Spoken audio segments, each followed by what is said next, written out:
கடந்த காலங்களில் இப்போதும் கூட நாட்டினுடைய பொருளாதார பிரச்சனை, பொருளாதாரம் இவ்வாறு வீழ்ச்சியடைந்தமைக்கு இவர்கள்தான் காரணம் என்பதாக உச்சநீதிமன்றம் தீர்ப்பு ஒன்றை அறிவித்திருக்கிறது. எனவே இவர்கள் பொறுப்பு கூற வேண்டும் என்பதான ஒரு தீர்ப்பு வெளியாக இப்போது அந்த விவகாரம் நேற்று தினம் பார்லிமெண்டத்தில் சூடுபிடித்த விவாதமாக மாறியிருந்தது. எதிர்க்கட்சி தலைவர் அவர்கள் நேற்று ஒரு கோரிக்கையை முன்வைத்திருந்தார்.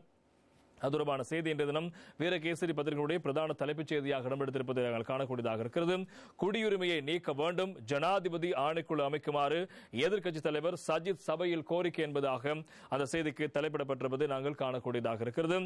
நாட்டின் பொருளாதார வீழ்ச்சிக்கு பொறுப்பு கூற வேண்டியவர்கள் என உயர்நீதிமன்றம் பெயர் குறிப்பிட்டு தீர்ப்பளித்திருப்பவர்கள் குடியுரிமையை நீக்குவதற்கு ஜனாதிபதி ஆணைக்குழு அமைத்து நடவடிக்கை எடுக்க வேண்டும் என எதிர்க்கட்சித் தலைவர் சஜித் பிரேமதாச சபையில் கோரிக்கை விடுத்திருக்கிறார். பார்லிமெண்டத்தில் நேற்று வெள்ளிக்கிழமை விசேட கூற்றொன்றை முன்வைத்து உரையாற்றும் போதே அவர் இந்த விடயங்களை தெரிவித்திருக்கிறார். அவர் மேலும் தெரிவிக்கின்ற போது நாட்டின் பொருளாதாரத்தை திட்டமிட்டு வங்குரோத்து அடைய செய்தமைக்கு பொறுப்பு கூற வேண்டும் என உயர்நீதிமன்றம் தீர்ப்பளித்திருக்கின்றது. எனவே மஹிந்த ராஜபக்ஷ, கோட்டாபே ராஜபக்ஷ, பசில் ராஜபக்ஷ உள்ளிட்ட குழுவினருக்கு ஏன் இன்னும் தீர்வொன்று இல்லாமல் இருக்கிறது என மக்கள் மத்தியில் பாரிய கேள்வி இருக்கிறது.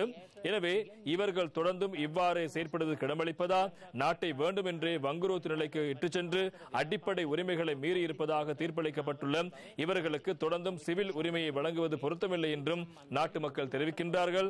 அதனால் அடிப்படை உரிமையை மீறியுள்ளதாக உயர்நீதிமன்றத்தினால் தீர்ப்பளிக்கப்பட்டவர்களின் குடியுரிமை நீக்கும் நடவடிக்கையை ஆரம்பிக்க வேண்டியது விசேட ஜனாதிபதி ஆணைக்குழு ஊடாகவாகும்.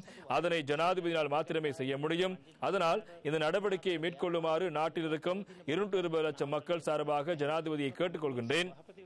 அடிப்படை உரிமை மீறப்பட்டுள்ளதன் மூலம் இந்த குற்றவாளிகளுக்கு எதிராக நாட்டில் வியாபாரம், வாழ்வாதாரம், பொருளாதாரம் வீழ்ச்சியடைந்த மற்றும் உயிர் பாதிப்பு ஏற்பட்ட அனைவரும் அடிப்படை உரிமை மீறல் மனுவை சமர்ப்பித்து நட்டையீடு பெற்றுக் கொள்ளும் முறையொன்றை ஐக்கிய மக்கள் சக்தி கூட்டமைப்பு இணைந்து முழு நாட்டிலும் செயல்படுத்த எதிர்பார்க்கிறார் என்பதாகவும் நேற்று தினம் சஜித் பிரேமதாச எதிர்க்கட்சி தலைவர் அவர்கள் பார்லிமெண்டில் தெரிவித்த விவகாரங்கள் முக்கியமாக இருப்பதை காண